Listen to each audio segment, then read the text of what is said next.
Escocia. Los relatos de las sombras. De Fernando Luis Villar. En la oscuridad. Edimburgo, 30 de noviembre de 1890. Las bulliciosas calles de la creciente ciudad escocesa se habían vestido de gala para uno de los días más importantes del año. El frío de esas fechas no impedía que un desfile de sombreros de copa y vestidos de bonitos tartanes inundaran la céntrica calle de la Royal Mile, eje central de la celebración del Día de San Andrés, patrón de Escocia.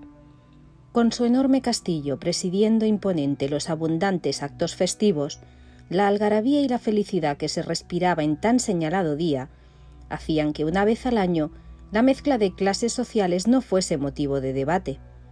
Mendigos de raídas ropas veían cómo sus rasgados sombreros se colmaban de las abundantes monedas que damas y caballeros arrojaban con una sonrisa dadivosa, haciéndose creer a sí mismos que su generosidad sería recompensada con el perdón por todos los pecados cometidos a lo largo del año.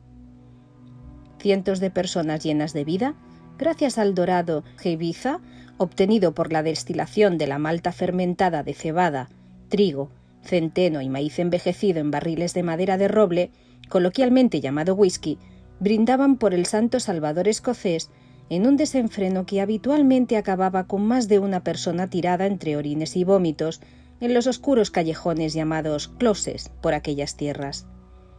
Los labrados edificios victorianos mostraban orgullosos en sus ventanas y balconadas las enseñas de tan idolatrado santo. San Andrés se había convertido en patrón una noche allá por el año 832, antes de una batalla contra los anglos. El santo se le apareció al rey picto Angus II y le anunció que vencería. A la mañana siguiente, en el campo de batalla, una cruz blanca en forma de X surcó el cielo azul y los pictos, tentados por lo que consideraron una señal, resultaron victoriosos. Claro está que dichas aglomeraciones atraían a más de un individuo, frecuentemente de dudosa reputación, a la caza de alguna despistada persona que, bendecida por la alta graduación de la bebida escocesa, fuese presa fácil para manos habilidosas. Ese era el caso de dos cincuentones salidos de las cloacas de Mary King's Close, que el día de San Andrés lo tenían marcado a fuego como uno de los mejores días en los que hacer su peculiar caja como rateros, a asaltar con manos de seda a incautas víctimas. John y Marius Garville eran el vivo ejemplo de los ciudadanos del llamado Edimburgo subterráneo, donde la peor calaña de la ciudad convivía entre basura, ratas, olores nauseabundos y habitáculos minúsculos que hacían las veces de improvisados catres. Aunque en su juventud fueron agraciados en lo físico, el paso del tiempo en tan lamentables condiciones había pasado factura a estos avispados hermanos que abandonaron años atrás sus días como granjeros en las tierras altas para buscar fortuna en la gran ciudad. John, el más alto y espigado, siempre iba acompañado de una destartalada gorra de carbonero que ocultaba su cada vez más profusa calvicie, lo cual le otorgaba un porte más que diabólico, a vez que sonreía enseñando su podrida y mellada dentadura. Marius era un par de años más joven y no se quedaba atrás en cuanto a su aspecto se refería. Sus blancas canas, acompañadas siempre por un viejo sombrero de copa, del cual presumía habérselo ganado en una amañada partida de dados a un incauto lord inglés, le proferían un porte perfecto para hacer de gancho en los pequeños hurtos a los que estaban especializados. Días como este, el pequeño de los hermanos Garville se vestía con sus mejores galas y, mezclándose en el bullicioso festejo, entretenía a los incautos borrachines con su gran palabrería, mientras John les vaciaba los bolsillos de sus preciados bienes. Carteras, relojes de bolsillo e incluso anillos de desposado iban completando su fabuloso botín, el cual paulatinamente guardaban tras unos ladrillos bien camuflados en lo oscuro de uno de los muchos callejones que sembraban la céntrica calle. Bien sabían que si no los pillaban con las manos en la masa, nadie los podía acusar, y bien conocían tras numerosos arrestos por parte de los agentes de Scotland Yard que, tras un breve papeleo, un par de golpes y una más que conocida advertencia, pisarían de nuevo los hediondos agujeros de los que eran asiduos moradores en menos de lo que canta un gallo. La oscuridad se hizo con la bulliciosa ciudad a horas muy tempranas, ya que es bien sabido que en estas latitudes el sol, perezoso de su trabajo, se retira rápidamente, dando el relevo a las numerosas farolas de aceite que inundaban la ciudad. Los magníficos edificios que minutos antes mostraban su esplendor se transformaban en oscuros monstruos nocturnos de piedra, acechando a la multitud con sus angustiosos juegos de sombras. El día se les estaba dando bien y fugazmente hacían una breve parada para hidratar sus demacrados cuerpos con la famosa bebida espirituosa. No era para menos, el botín era cuantioso y se lo merecían, pensaban ellos. La música de las gaitas se podía oír por cualquiera de los rincones de la gran urbe, inundando de alegría, más si cabe, a la jubilosa población que, como si de una recepción real se tratara, aparecían por doquier en fabulosos carruajes de magníficos arreos. John y Marius no podían creer lo que sus mezquinos ojos veían. La afluencia de público en la Royal Mile era tan grande que ni tan siquiera se podía ver su embarrado firme. Era con diferencia el día de San Andrés con más gente que sus mugrientas personas habían tenido ocasión de ver. Botella en mano, bailaban como poseídos por el mismísimo diablo, abrazándose a cuanta persona se acercase a su pequeña bacanal que, precisamente hoy, con los bolsillos bien llenos, les hacían unos estupendos anfitriones para tan importante festividad. A punto de ver el fondo de la botella y soltar una moneda en uno de los muchos puestos callejeros que improvisadamente tenían permiso ese día para vender su casero licor, John, el mayor de los hermanos, pudo ver la familiar cara de Lucy. Criada también en Mary King's Close, era una fiel aliada a la hora de entretener a incautas víctimas que, rendidas a sus enormes encantos, no prestaban atención a las largas manos de guante blanco de los hermanos Garville. John tiró con desgana una moneda al vendedor del puesto y se dirigió hacia la posición donde se encontraba la hermosa joven. Tan bien se conocían que, tras darle un interminable trago a la dorada bebida, pronto Lucy les contó los pormenores de una fácil presa que les reportaría una buena cantidad de dinero. Hacía un rato se había encontrado con un poderoso hombre de negocios que festejaba una más que exitosa venta de un inmueble y fanfarroneaba enseñando su bien surtida billetera de libras. John, que nunca dudaba de la buena información dada por la joven, lanzó un silbido a su despistado hermano Marius, envuelto en el jolgorio de la festividad, y al que de inmediato respondió con un breve saludo de su mano. Ya reunidos escuchaban a la joven ratera que le había puesto como excusa sus grandes ganas de orinar, y como señorita pudorosa que era, se iba a un rincón apartado de las miradas indiscretas de cuantos allí se encontraban. Nada más lejos de la realidad, ya que la verdadera razón era la de encontrar a sus esporádicos compinches.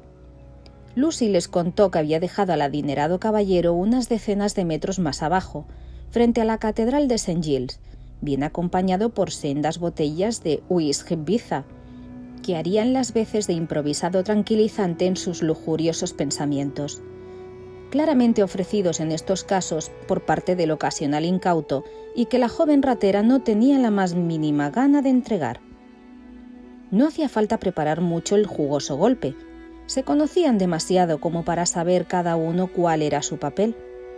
Interpretado en infinidad de ocasiones, la joven adularía al pobre incauto mientras Marius, más ducho en el arte de sustraer carteras que su hermano, deslizaría sus finos y huesudos dedos por el interior del ropaje de la desprevenida víctima para, a renglón seguido, dársela a un providencial John, que se cruzaría oportunamente con él, ocultando las pruebas en el fatídico caso de que saliera mal el robo. Una vez quedaron de acuerdo, un último trago de whisky fue la señal para poner en marcha tan lucrativo plan. Como si la ciudad les quisiera echar una mano, una densa niebla se hizo dueña de las calles escocesas, pareciendo acompañar a los deseosos rateros a realizar tan criminal menester. Entre barro, sombreros de copa por allí desperdigados y una cantidad ingente de botellas vacías del dorado licor, los tres truhanes pusieron rumbo a la magnífica catedral de Edimburgo. Tal y como había dicho Lucy, La figura oronda de un hombre se podía distinguir dando gritos y alabanzas a San Andrés en uno de los pocos bancos libres que sembraban el gran frontal de la catedral. Impecable en su vestimenta, con un gran sombrero de copa para coronar su despejada cabellera y a juego con un inmaculado chaquetón negro que casi le llegaba hasta sus acharolados botines, ahora bien salpicados de barro ante tan efusiva celebración, esperaba su ocasional víctima. La joven, cariñosa en su actitud, se separó de los hermanos Garville para empezar a interpretar su parte del plan. Se abalanzó a los brazos del entusiasmado incauto, que no podía imaginarse que en breves momentos se vería despojado de cuanto dinero llevaba encima, y comenzó a camelarlo con sus poderosos encantos como ella solo podía hacerlo. Lucy, cogiendo por la nuca a su efusiva compañía, apretó fuertemente el rostro de una cada vez más extasiada víctima contra sus firmes pechos, siendo esa la señal convenida anteriormente con el pequeño de los hermanos. En menos que canta un gallo, y al amparo de la niebla, los ágiles dedos de un atento Marius penetraron en las ocultas cavidades del elegante chaquetón con una facilidad pasmosa. Un pequeño tirón fue suficiente para hacerse con la pesada billetera y, tras hacerle un cariñoso guiño a Lucy, se dio la vuelta en busca de John para quitarle las pruebas incriminatorias de tan cuidadoso hurto. Parecía que la suerte de la billetera de aquel incauto estaba lejos del calor de su elegante indumentaria. Craso error. Marius, algo perjudicado por la ingestión de tan mágico brebaje, el cual no fue impedimento para realizar tan limpio robo, se vio en la tesitura de entregarle el botín a su hermano John, precisamente en el momento exacto en el que un agente de calle de Scotland Yard se encontraba a su altura, difuminado por la densa niebla y la luz de un candil que portaba. Sorprendidos por tal aparición, y deslizándosele torpemente por los dedos al mayor de los hermanos la bien surtida billetera, encontró en el lodo del suelo un nuevo lugar donde descansar, lejos del amparo del orondo dueño. Al ver el hecho producido delante de sus mismos ojos y acercando el candil al objeto caído, el agente levantó su rostro comprobando la familiaridad de aquellas demacradas caras dispuesto a pedir explicaciones. Poco se podía imaginar el inoportuno agente el terrible empujón que Marius le iba a propinar segundos después en un acto reflejo, dando con su impoluto uniforme en el embarrado suelo. El pequeño de los hermanos, saltando como un gato callejero a la captura de una de las millones de ratas que correteaban a sus anchas en los oscuros callejones de Edimburgo, se hizo de nuevo con el preciado botín, a la vez que apremiaba a John a que lo siguiese en su huida del lugar. Con semejante fajo de dinero poco les importaba que el embarrado agente los reconociese. Para entonces ya habrían dado buena cuenta del pequeño tesoro en uno de los muchos prostíbulos y tabernas de mala muerte del puerto de Leith, tras haberle dado su correspondiente parte a su magnífica colaboradora Lucy. El agudo pitido de un silbato resonó frente a las puertas de la hermosa catedral que, como testigo mudo del accidentado hurto, podía ver cómo varios agentes intentaban sortear con sus candiles a la multitud que se camuflaba inoportunamente entre la niebla de Edimburgo. Sorprendidos por el ensordecedor pitido, los antes cariñosos y casuales amantes se mezclaron entre la jauría de gente danzante a sabiendas de los muchos problemas que les podía acarrear el ser preguntados por el agente. No en vano, la aún despistada víctima lucía sin ningún tipo de remordimientos una gran alianza dorada en uno de sus dedos. La compañía de Lucy con un señor de tan alta alcurnia pronto daría que hablar, y seguramente llegaría a oídos de una esposa enclaustrada en su casa el día más importante del año para los escoceses. La antes fatídica niebla, la que tan mala pasada les había jugado a la hora del robo a los 3 desarrapados truhanes, bien servía ahora a sus intereses para que Lucy diese esquinazo a su rollizo compañero antes de que se diese cuenta del valioso peso que le habían quitado de encima. La joven ratera rápidamente se metió en un callejón y desapareció en un instante al amparo de la oscuridad, poniendo rumbo a Mary King's Close, donde comúnmente quedaban para repartirse el botín los días en que los 3 delincuentes colaboraban. Una sinfonía de silbidos se escuchó rápidamente por la Royal Mile en persecución de 2 rápidas sombras que, conociendo de memoria las oscuras y estrechas calles, huían como alma que lleva el diablo, derribando cestos, tendederos de ropa y algún que otro perro callejero que pernoctaba tranquilo al abrigo de la oscuridad. A pesar de la cincuentena de años, los dos rateros presumían de una forma física envidiable a la hora de correr para escapar de las muchas víctimas de sus hurtos que irremediablemente alguna vez los pillaban con las manos en la masa. Entre un concierto inesperado de silbatos, ambos tomaron dirección por la concurrida St. George Bridge, riéndose burlonamente de todo aquel agente que les quisiera cortar el paso y que, como si de una coreografía bien ensayada se tratase, los intentaban llevar a un callejón sin salida. Varios faroles perseguían a corta distancia a los hermanos, que oían el desagradable y agudo zumbido de los silbatos resonar más de cerca de lo que hubieran deseado. Un giro rápido por la alegre Victoria Street en dirección a Grassmarket y al abrigo del bullicioso gentío que allí se encontraba y que nada tenía que envidiar a la céntrica Royal Mile, les sirvió para tomar suficiente ventaja como para buscar un sitio seguro donde ocultarse. John, dándole un manotazo a su jadeante hermano, indicó el camino a seguir doblando la primera calle que se abría a su derecha y que los llevaría a las solitarias escaleras que daban acceso al antiguo cementerio de Greyfriars. Muchos eran los recovecos de la ciudad que conocían, pero las circunstancias los llevaban, al verse rodeados, al lúgubre cementerio edimburgués, del que mendigos y rateros no eran muy partidarios de acercarse. Accedieron al sagrado recinto entre una densa niebla que hizo que tropezasen más de una vez con las medio derruidas tumbas que se entremezclaban por la pequeña explanada que rodeaba una pequeña capilla de nombre Greyfriars Kirk, uno de los edificios más antiguos de Edimburgo. Sin tiempo que perder, escogieron un pequeño mausoleo en forma de lámpara que providencialmente tenía una de sus puertas abiertas. Cierto era que en más de una ocasión habían escuchado aterradoras historias contadas por viejos borrachos acerca de visiones, figuras provenientes del más allá y espectros de formas diabólicas pululando por Greyfriars. Pero como buenos y temerarios hombres del norte, esas supercherías no iban a lograr que se entregasen, perdiendo la ocasión de lograr un cuantioso botín que, como cabría esperar, tendrían que entregar a sus uniformados perseguidores. A oscuras y atrincherados bajo la antigua puerta, de la que solo un ventanuco dejaba airear la cargada estancia por la que comenzaba a entrar lentamente la densa niebla, contuvieron la respiración para que ninguno de los agentes que los perseguían fuese tan curioso como para mirar dentro de tan terrorífico lugar. El silencio se hizo ensordecedor por momentos para tranquilidad de los dos desarrapados hermanos.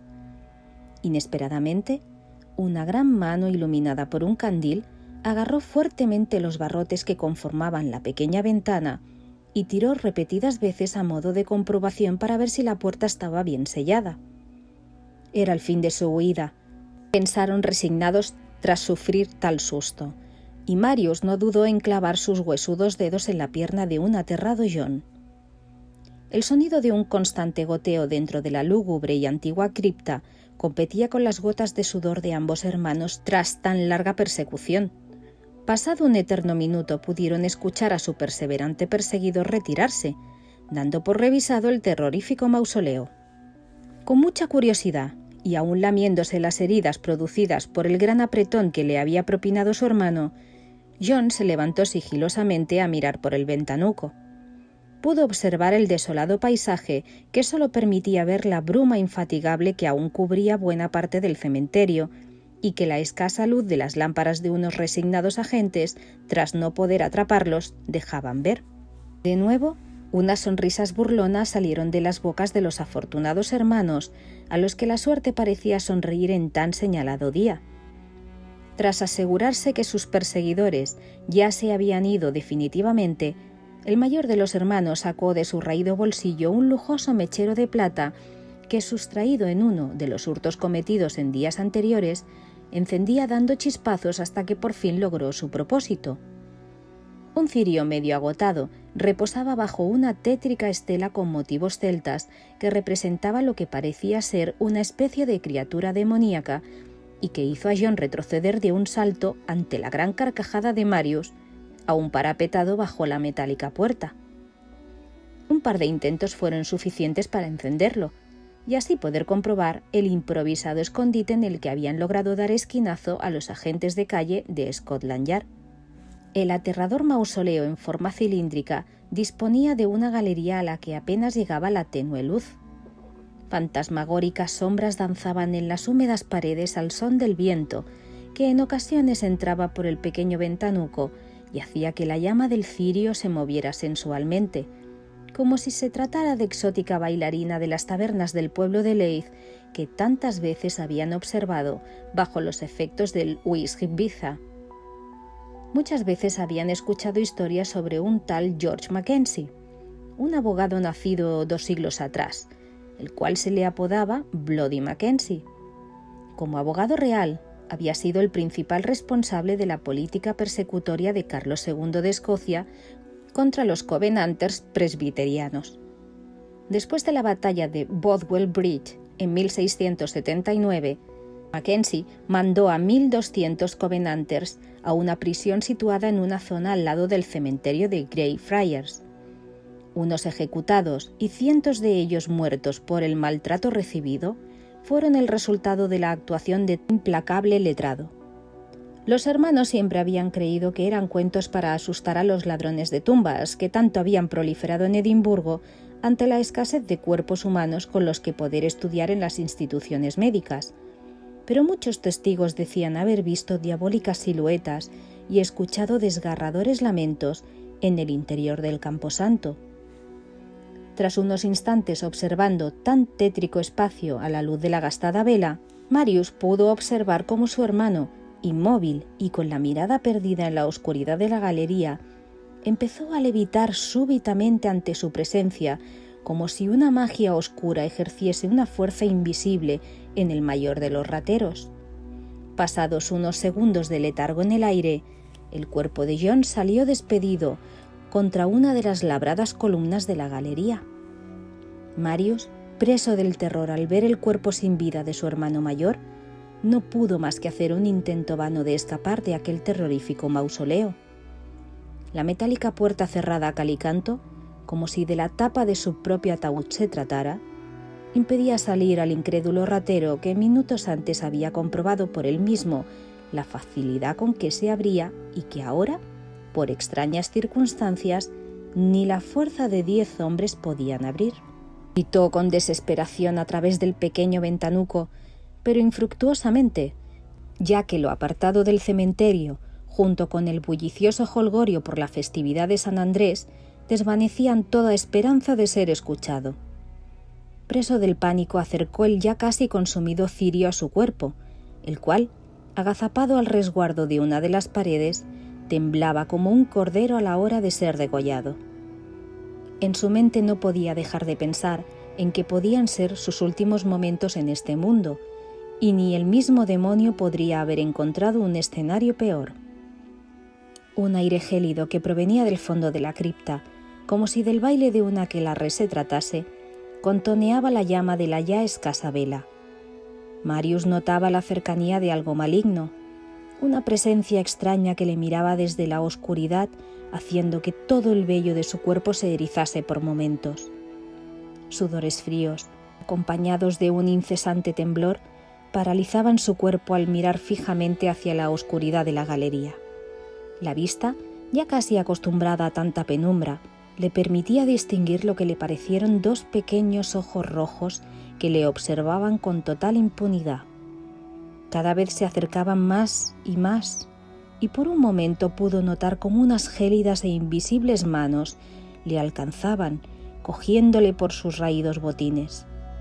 Marius, hombre de poca fe, se acogió a un improvisado rezo con la esperanza de que aquella terrorífica pesadilla acabase de una vez por todas, pero un sonido terrible resonó en la cripta, helando por completo a un ya aterrado ladronzuelo. El sonido era como el grito de un moribundo guerrero al sentir atravesar su piel por una daga. Tenue luz del cirio fue dando paso a una oscuridad casi completa, y tras unos segundos eternos de un silencio sepulcral, dieron paso a unos escalofriantes gritos que resonaron en el antiguo cementerio escocés. El alma del pequeño de los hermanos Parecía que por fin había pasado a otro plano, y como si al juego del gato y el ratón se tratara, el ensordecedor chirrido de la puerta metálica del mausoleo se mezcló por momentos con la densa neblina que cubría casi por completo el camposanto, abriéndose de nuevo a la espera de que algún incauto buscase refugio tras de ella. El jolgorio de la tan afamada fiesta tocó a su fin con las primeras luces del alba. Todavía algunos valientes danzaban haciendo un sobreesfuerzo por mantenerse firmes en pie y no dar con sus huesos en las embarradas calles de Edimburgo. Solo Ferdinand Lewis, cuidador del antiguo cementerio capitalino, parecía ser capaz de atenerse a sus quehaceres diarios después de la vorágine jornada festiva del día anterior. El joven imberbe escocés se ganaba unas monedas limpiando las lápidas y sus alrededores para ayudar en casa. Poco se podía imaginar al acercarse al tétrico mausoleo la monstruosa imagen que iba a reposar en sus retinas para el resto de sus días. La mirada perdida, con las órbitas de los ojos casi saliéndose del rostro de Marius Garville, hizo que el joven quedase petrificado. Un vistazo fugaz al interior del ornamentado sepulcro acabó por hacer huir al pequeño cuidador, dando varias veces con sus huesos en el suelo en un intento de salir de allí a toda prisa. El cuerpo destrozado de John Garville sobre un inmenso charco de sangre daba una idea de la terrorífica noche que los hermanos de Mary Kingsclose habían pasado. Quienes se acercaron a ver tan angustiosa escena dieron por hecho que el mayor de los hermanos había muerto de forma violenta, pero lo que más trastornó a los allí presentes al ver el cadáver acurrucado en posición fetal de Marius Garville es que la expresión de su rostro era la inconfundible señal de muerte por terror.